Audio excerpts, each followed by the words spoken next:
This episode of Fixing Mountain Long, I show you how to make a front-wheel drive car handle.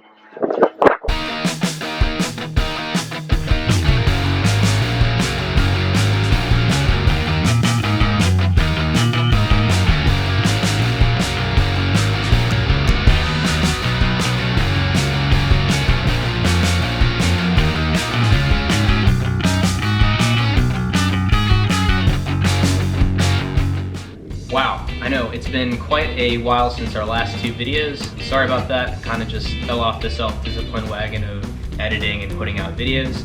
Over the past year, I continued to work on small projects and filming, and so I have a mountain of raw footage I still need to edit and put out, so hopefully I'll have some new videos out shortly. So welcome back to the shop, or welcome back to my shop. That's kind of the most exciting thing that's happened in the past year. I adulted pretty hard and bought a house. So far, so good. I love my new shop. Hopefully that means I can take on more complicated projects that take longer than a weekend. Actually, pretty recently, YouTube viewer Alistair Kellen pointed out in the first video, bro, do you even have your own place? So, good call out, very observant. No, that wasn't my place. That was actually a buddy's house. So I am excited to have my own spot. I don't feel weird taking up his garage or anything else. Another point that a few of you brought up is the fact that I don't use any air tools, and you're right. I actually have a compressor. It's over there tucked away in a corner. I never use it because it's a incredibly loud oilless unit, so hopefully at some point I'll be picking up a quieter oil two-stage compressor. In the meantime, I actually get by just fine with this this really small, tiny little Makita. I'm not endorsed or sponsored, obviously, by Makita, but this came with my drill, and it's funny because I went out looking for a new drill to replace my clapped out Craftsman drill, and I just wanted the drill, and it came in a 2-pack, and I remember thinking, I will never use that dinky little electric impact, and it turns out I use it way more than I ever do with the drill. It has enough power to pull lug nuts off of cars, and most stuck bolts. Anything bigger, I usually just use a breaker bar, a jack extension, or a pipe. Anyway, again, appreciate all the comments and texts and emails I've gotten through the past year, and people asking for more videos again, sorry. Alright, so in this video we're talking about improving front-wheel drive car handling, and specifically we're talking about the $500 Corolla from the first video. Earlier this year, I had this wild idea of, we should give Autocross a try, just to have some fun, and surprisingly enough, the car ended up doing pretty well. I was ahead of a few Miatas, some RX-7s, I think even a BMW. So it got me thinking, if it did that well with stock suspension and Walmart tires, what could we do to make it, improve it just a little bit? Alright, so the biggest challenge I had with the Corolla at the Autocross was the amount of understeer it had. I would just drive it into a corner, turn the wheel, and the car would just keep plowing forward. This is actually a pretty common problem people encounter with a front-wheel drive vehicle. So what we're going to do to help mitigate or improve that is we're going to replace the struts in the car to help control that weight shift. We're going to add a stiffer rear sway bar to help plant those front tires through the corner. And we're also going to upgrade the tires to something a little bit more sticky than those Walmart tires that came with. So for tires, I went with Falken Azenis RT 615Ks. To help control that body movement or that weight shift. We went with Koni oranges. They're STR.Ts, I think. Anyway, the orange Konis. And I went with the only rear sway bar I could find for the car, which was a Whiteline Racing 18mm bar, I think. The reason I chose to upgrade just those components and not spring for stiffer springs is because I wanted to adhere to the SCCA rulebook for H-Stock class, since I'm going to continue to since I was going to continue to autocross the car. Alright, so replacing struts are, for the most part, pretty straightforward. You will need to rent or buy some spring compressors, but other than that, it's just basic hand tools. So removing the struts out of the Corolla is pretty simple. It's just 2 bolts on the bottom and 3 up top. Removing your struts are pretty easy. It's just 2 bolts holding it to the knuckle there.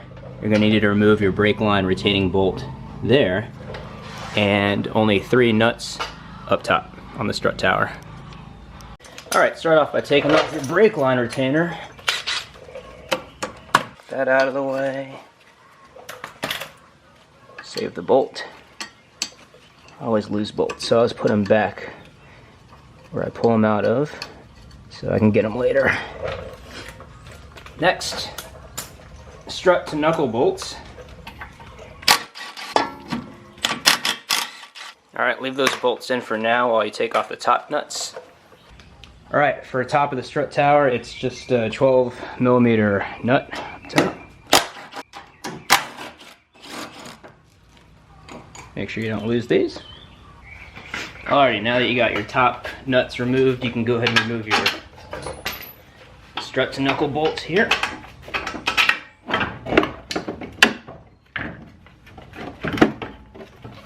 Just like that.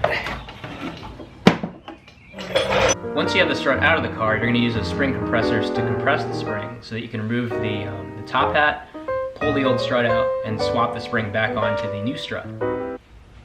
Alright, now you got your strut out of the car. You want to go ahead and put your strut compressors on. Just try and keep them even. Go ahead and tighten them down.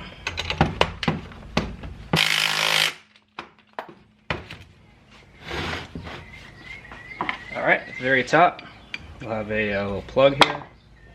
Your 19, right off the top.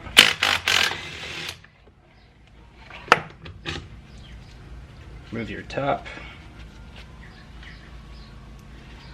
Got a side. Go ahead and slide the whole assembly apart. We do need the lower spring isolator.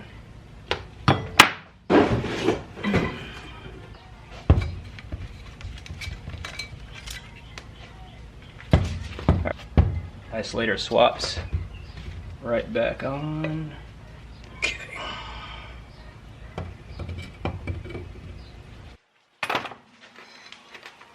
Alright, let's see if I can touch you up there. So now, we take our top hat right back on top. Take your new top nut right on the top there. Once you've made sure the top nut is secure, go ahead and start loosening your strut compressors carefully.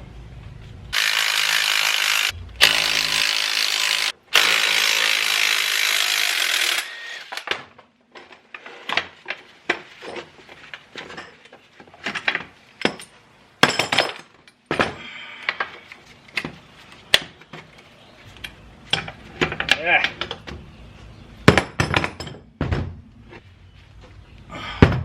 Now the strut's ready to go back in the car, and it's just the reverse of taking it out. Now the rear struts are pretty similar to front struts. You're going to have, let's see, 2 bolts holding the strut to the axle knuckle carrier thing. You're going to remove your rear sway bar, brake line, and what's different with these is the top nuts are actually going to be inside the vehicle behind this little compartment here, and you'll access them through right there. We're going to remove this guy first with your flare nut wrench. You want to use a flare nut wrench so you don't strip it out. And again, after you do this, you're going to have to bleed your brakes, which sucks because I'm here by myself. Alright. Alright, we'll go ahead and zip tie this out of the way. Alright. Next part is removing, just like in the front knuckles, these guys right here.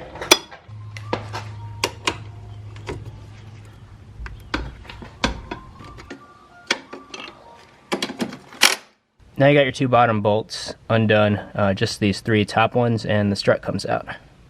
Oh, shit.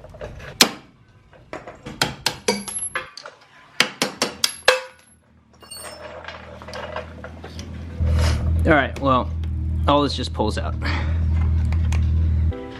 Okay, so the rear sway bar in this body style Corolla, or the 8th generation Corolla, is a huge pain in the ass. And honestly, I think it would have been as stressful had I not been doing this literally the day before the next Autocross. But basically, you have to you have to unbolt and lower the rear subframe and gas tank so that you can actually fish the old sway bar out. And I actually didn't get that much. I didn't get that good of video footage because I just spent most of the time getting my ass kicked. But basically, the procedure is this: have a buddy come over, unbolt the gas tank in your lower subframe or cross member, lower it just enough so you don't have to take out the hoses to the gas tank, pull the old one out, fish the new one back on, and then just bolt everything back together. And that sounds easy talking about it, but I swear it took 4 hours to fish that piece of shit through. Alright, so for the rear sway bar, start by removing or disconnecting the end link to the strut. It's going to take a 14mm socket. That didn't work, so now we'll just use this.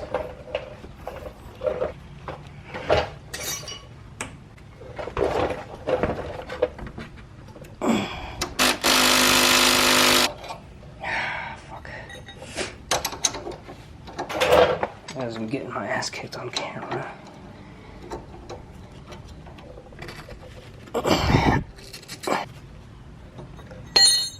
Alright, so in trying to separate the sway bar end link from the strut, I've managed to strip out the center hex part, and this piece just keeps turning.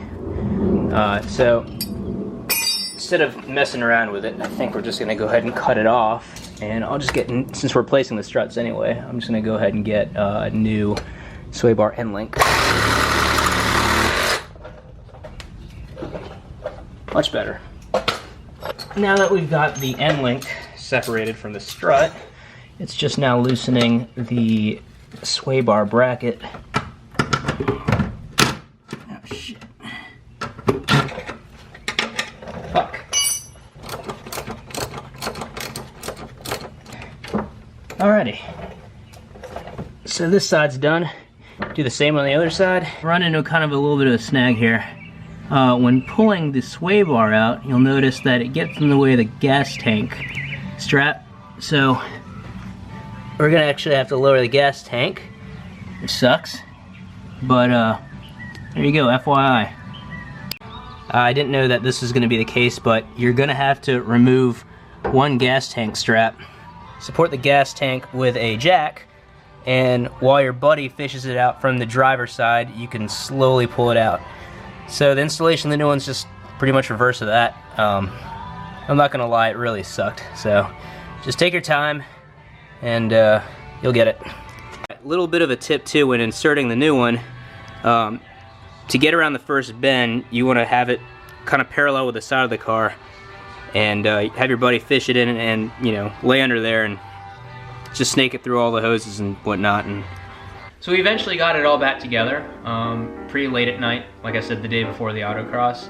And here's some footage the next day of how it did.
Now, unfortunately, I can't seem to find the results from the autocross that day since it was, you know, way back this past summer, but I can tell you that handling was greatly improved.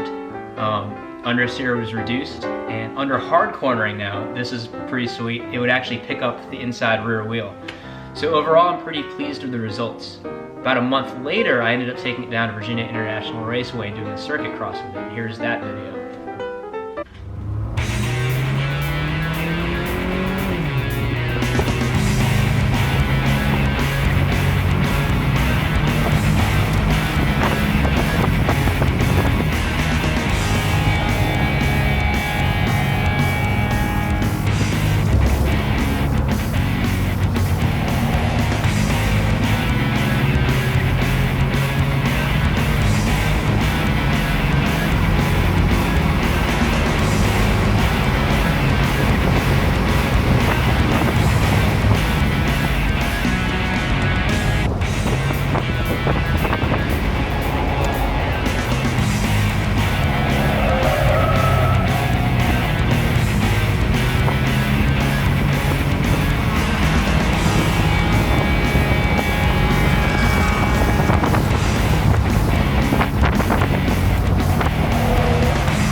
So I had the results from that day, and the Corolla did awesome. Finished mid-pack ahead of some Honda Civic SIs, Miatas, Mustangs, and a couple BMWs. So overall, I'm stoked on the suspension upgrades. Now the thing that makes me really excited is the fact that I finished less than a second behind a Porsche Cayman. So a 1998 Toyota Corolla with an automatic finishing behind a Porsche Cayman, that makes me pretty excited. So overall, I'm happy with the upgrades. All right, to recap, improving front-wheel drive car handling. Getting stickier tires goes a long way improving grip. Getting a stiffer rear sway bar helps reduce that understeer, and getting nicer struts helps control that weight shift and body movement. As you saw, all those things really helped make the Corolla a lot more fun to drive, a lot more predictable on the track and in autocrosses. Thanks again for all your comments and suggestions and emails. Like I said, I've got a lot of cool projects coming down the pipeline. As always, if you like it, please share and subscribe. If you get blood pressure,